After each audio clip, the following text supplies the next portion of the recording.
Hit it. Hey everybody, welcome to the Week 8 recap show. It's your boys, Aaron and Jason. We need a catchphrase or a signal. That's for Brandon.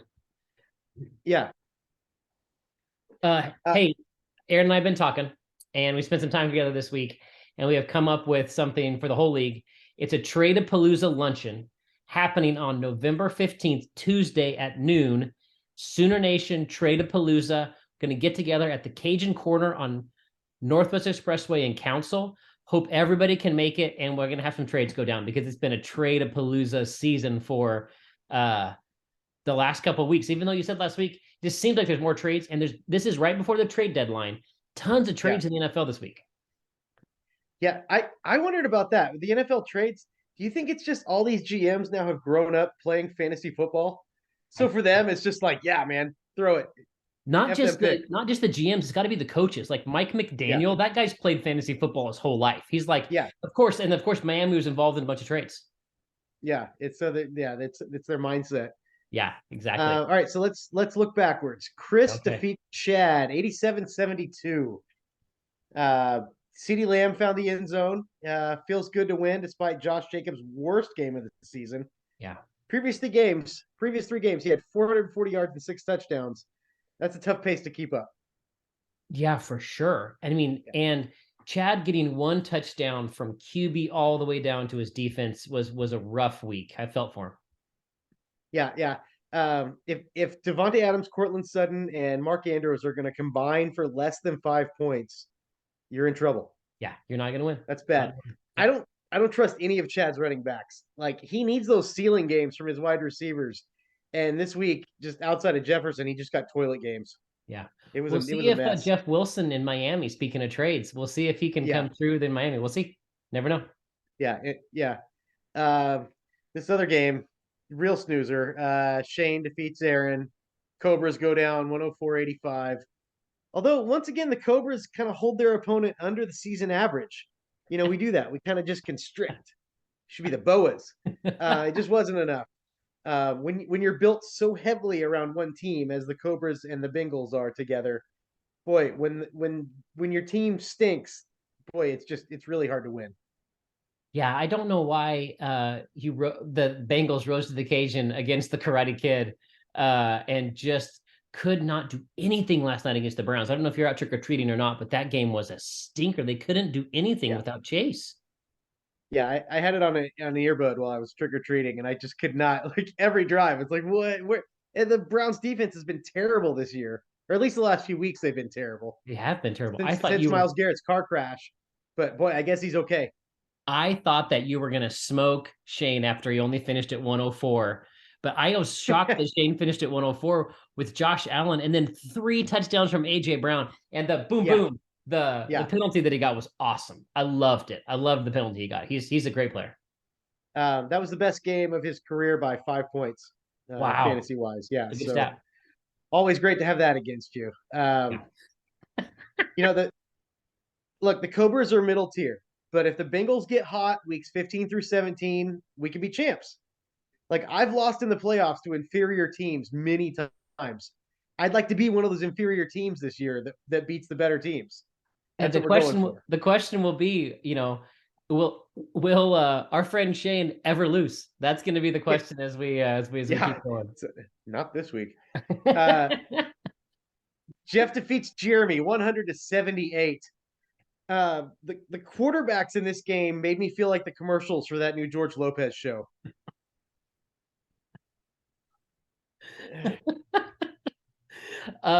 You mean Sam Elhinger's 19.6 beating Derek Carr's 7.1.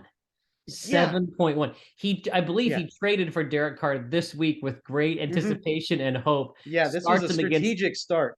Starts him against a porous New Orleans Yeah, Saints defense, just giving up tons of yards, and he goes for 101 yards with an interception. it's horrific. I mean, those two guys didn't combine for 30, which we've kind of identified as like your floor, like when you're happy with your quarterback, and they can't combine. Oh my gosh. And But no just Mahomes, no problem. Not when Donta Foreman's running the ball. oh my gosh. Um, of course, the secret to Jeff's success, 2 Panthers, just like we expected. How do the Panthers trade McCaffrey and now they're better at running? I don't know. We're gonna get to McCaffrey, but I don't know. Like, it's that whole, like, you trade away the guy. I mean, we've talked about it before with the Ewing theory. Like, they don't really win anything with McCaffrey. Although it's interesting, McCaffrey seemingly has been invisible in Carolina, and now that he's on 49ers, like, I feel like I saw him more this week. Well, he did score 3 touchdowns. Fireworks. But just like more, like, I was like, oh, that's what he looks like. It's an interesting how much it matters of what team you play on, like, as far as like how visible you are. Yeah. Now Jeff didn't trust DK Metcalf. He left a TD on the bench. Yeah. Interesting to see if he sits him anymore this season. Yeah, the injury scare. I'm really interested to see the dude abides. I mean, the quarterback curse of Deshaun Watson. Like, it'll be the narrative of the whole of the year if somehow Carr can get into the playoffs and have Deshaun Watson just go nuts. That'll be the whole narrative. And just carry him. Yeah. Just like, hey guys. Yeah. Yeah, because otherwise, 7 points, David Carr. Like, that might be a record for a quarterback not getting hurt. That might be a low record. We'll put our statistician Marvin on that. We need to put our guys on it, because if he starts Heineke, he wins the game. I mean, if he starts Heineke, he scores 110.7 points and just beats Jeff. So Josh defeats the Pharisees 131-112. Dak had more points in this game than his entire season combined. Yeah, I think he scored 9 points the first game. Right, Dak looked amazing. But he's got Henry and Chubb, and then this week with the trade adds Dalvin Cook to the stable. Yeah. When you're running backs combined for 59, it's tough to lose at that point. Yeah. I think that his running backs have gone off ever since you said you had the best 2 running backs in the league on your team, and then the ghosts were like, "I'll show you what that means." Yeah. Well, look, the numbers don't back it up, but I'm still right. The Pharisees can't catch a break though. 112 points. Like, that's a good score. That's a score you're happy with, but not enough to get past the ghosts. Yeah, Conklin scoring 19 is awesome for him. Yeah, just like he finally got double digits for so many players, and just couldn't get over the top. Just like Chase Claypool going to the Bears. Does that help, John? Like, the Bears can't seem content to just not throw the ball, but now they've got these 2 promising, Claypool and Mooney. Yeah. Is it a philosophical change? They're trading away defenders? Are they just going to start throwing? I don't know what's going on in Chicago. Can't wait. I'm looking forward to it. I'm intrigued by Justin Fields. He's sexy. Yeah. Brandon defeats Jay 130-140, 140-130. Yeah. Boy, second of our tough beats of the week. Yeah. Jay loses with 130 points. You don't see that often. 130 points. And this is after losing Breece Hall and Jamar Chase in consecutive weeks. He's still putting up 130. The Hurts-Kamara combo, 87 points. The Kyler McCaffrey combo, 84 points. Yeah. Fireworks. It was an awesome game. I mean, I don't think that Tyreek has scored a touchdown the last 2 weeks, but I think he's almost reached 20 points both of the last 2 weeks. And yards. McCaffrey, we have to say it, passing touchdown, rushing touchdown, receiving touchdown is just incredible. It's second week with the team. How fun is that? I mean, I'm happy for him. And he's from the Bay. I mean, it's awesome. It's a really exciting story. Yeah. And then Brandon made the right choice at quarterback. Geno, if he starts Geno or Trevor, he loses. Yeah. So we should have had him on as a guest, coaching. because he's got to feel like a king, because I looked at those 3 matchups and I saw him starting Kyler versus Minnesota. I was like, I don't know. I don't trust Kyler, and Kyler almost reached 50 points.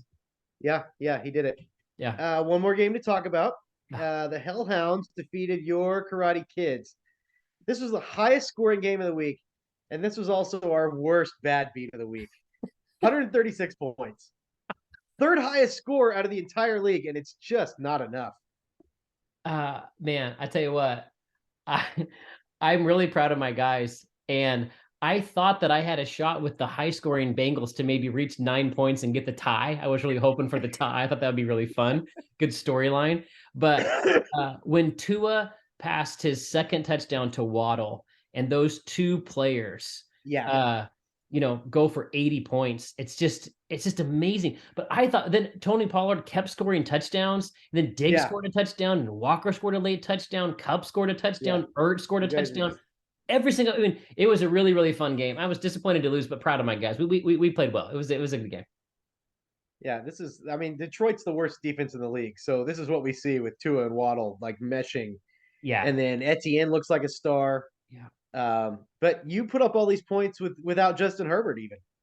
Yeah. So that's got to feel pretty good. Without Herbert, and then took over the lead in league points. I'm the high point scorer of the season with most points passing Shane this week. I'd been behind for the last couple of weeks. So now I've scored the most points in the league. So now if Cup is out, you just plug in Hopkins. Yes, I have too many skill players. I don't know what to do with them all. So we're just going to trade out. So it's a luxury. You're glad he got hurt even. Yeah, less decisions to make. Kind of like kind of like some people with their quarterbacks. Man, I've been praying for Justin Herbert's ribs. Okay, let's keep going. Yeah, you want to talk about the picks contest? I do. I'm sure everyone was watching as closely as I was, as Jay went 13-0 heading into Monday night. It was absolutely amazing. I don't remember the last time we had someone go the whole stretch and then win the Monday night game for an undefeated week. And of course, every single person, and rightfully so, picked the Bengals to beat the Browns on Monday night for him to go to 14-1. But man, with such a week, he takes a 3-game lead on the Ghosts and a 6-game lead on the Cobras. Yeah, he's leaving people in the dust. It's uncanny. He just kind of he ran into the Giants at the end and the helmet catch, and bam, no undefeated season. But some of the picks he made, only 2 teams picked Denver to win the Sunday school game.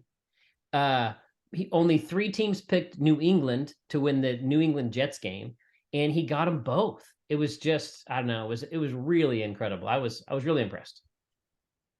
You want to talk about any waivers or trades or anything? No, I do. I'm very curious about how the 65 overbid for Kadarius Toney. I'm very curious how that'll end up for the rest of the year. But we'll see. Probably a lot of trade offers.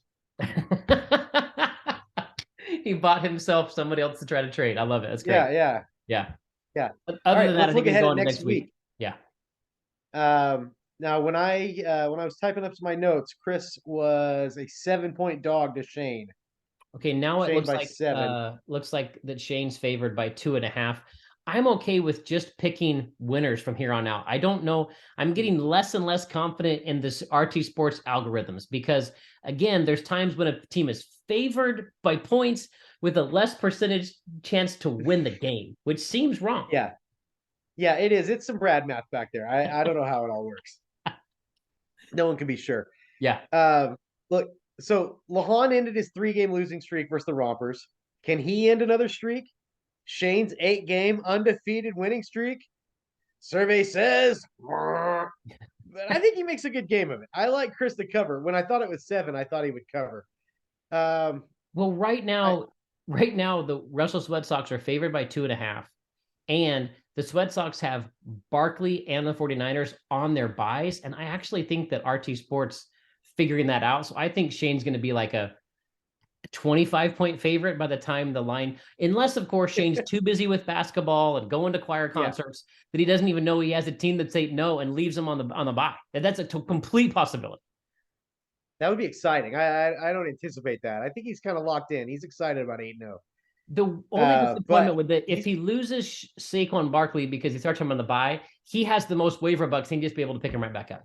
Oh, so it doesn't even matter then. Right, doesn't matter. But yeah, tough bye week. Barkley, Judy, and the 49ers D. Yeah. And who knows what's going to happen to Hawkinson now. You know what? That's really interesting. Hawkinson's been awesome for him. We had a game winner back in week 4, but 8 points last week. It'll be really interesting. I don't know. What do you think? What do you think about Hawkinson? I don't. I mean, why would they trade for him if they're not going to use him?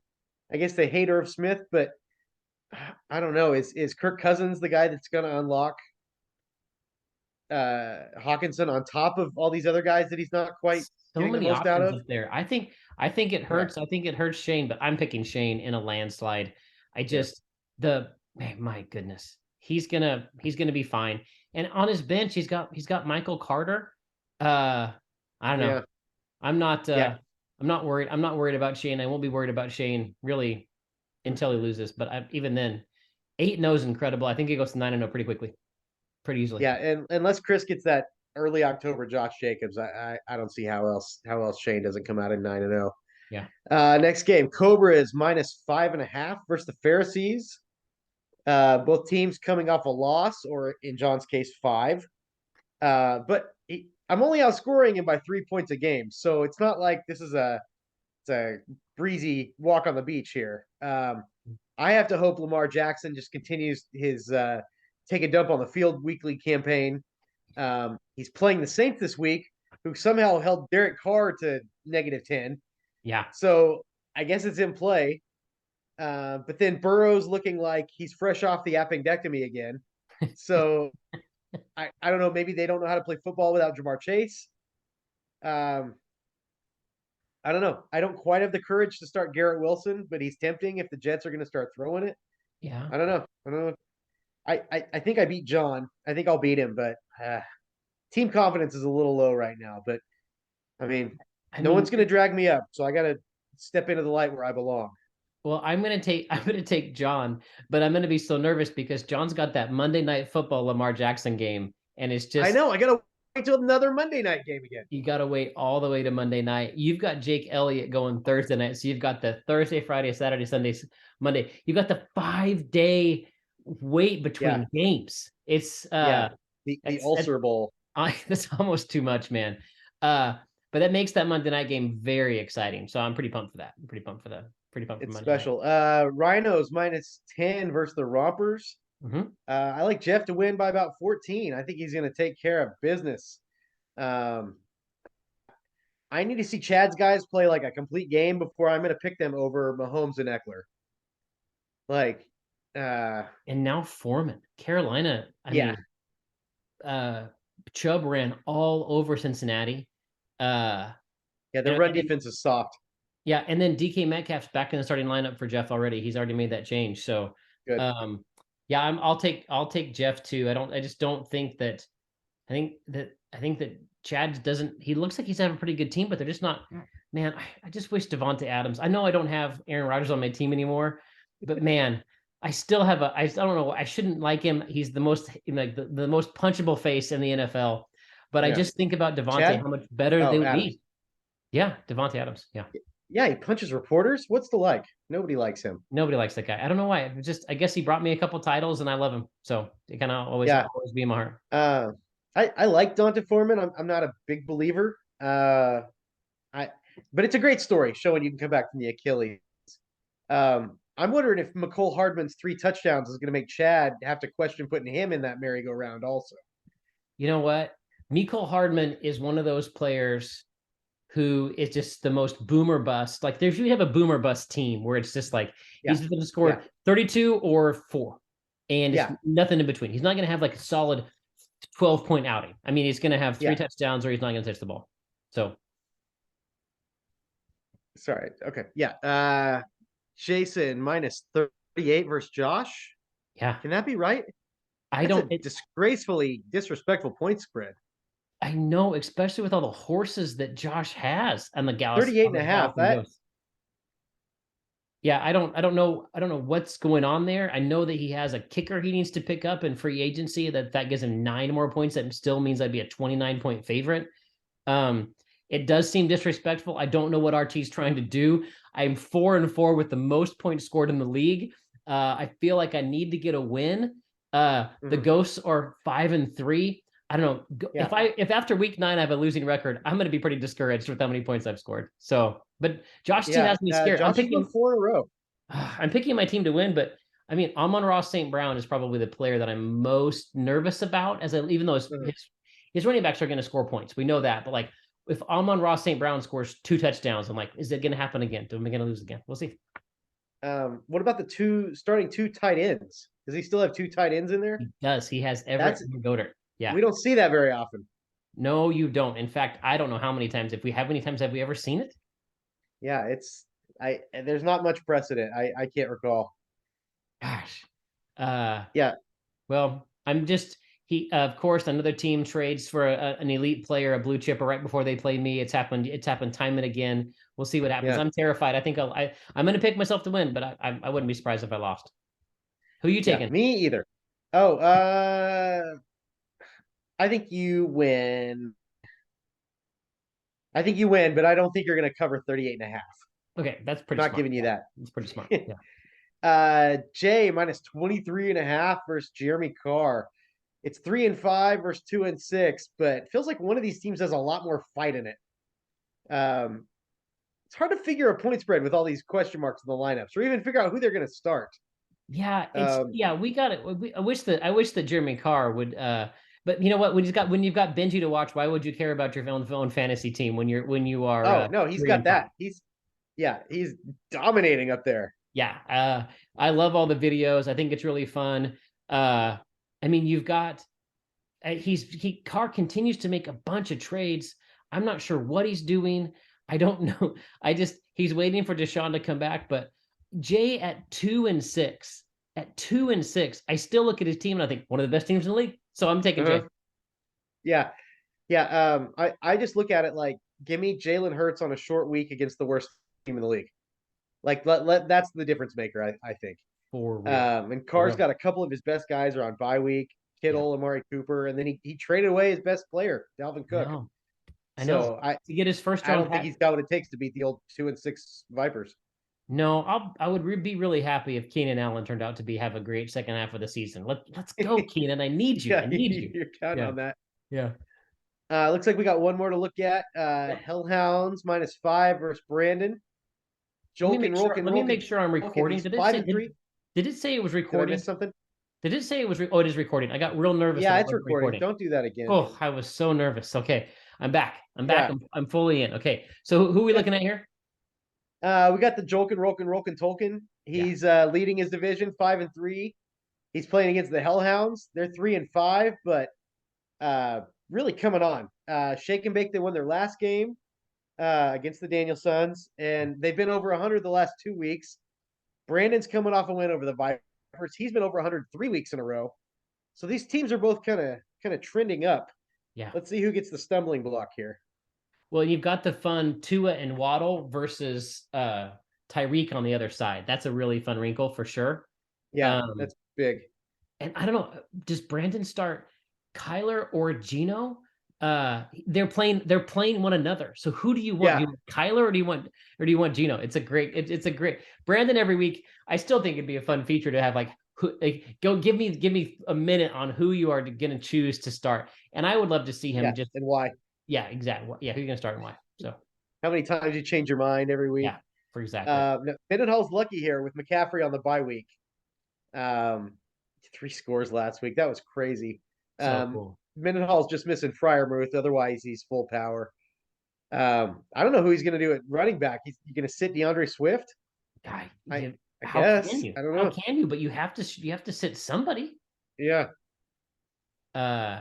Yeah. I wonder if he'll make a trade at that running back position to bolster his wide receivers, because man, he's got 3 running backs he should be starting every week, or he'd like to start every week. Yeah. Well, no, I think he'll just stand pat. I don't think he's going to make any more trades. He'll probably just sit on his players. He probably won't send any. Yeah. It's going to be like Kaiser Soze. We're not even going to see him again. Okay. All right, that's it, right? End of the show. I'm gonna take Brandon. Oh yeah, I forgot to. I'm gonna take Brandon because I'll take John. Okay, you'll take John. Okay, that's good. Yeah. We'll see how it goes from there. So, can't believe it's past Halloween. This is week 9 upcoming. Can't wait for lunch happening and 2 weeks from tonight. So the 15th of November, Traded-Palooza lunch at the Cajun Corner on Northwest Expressway in Council, noon. That'll be perfect for all the teachers. All right. Goodbye, everybody. See ya.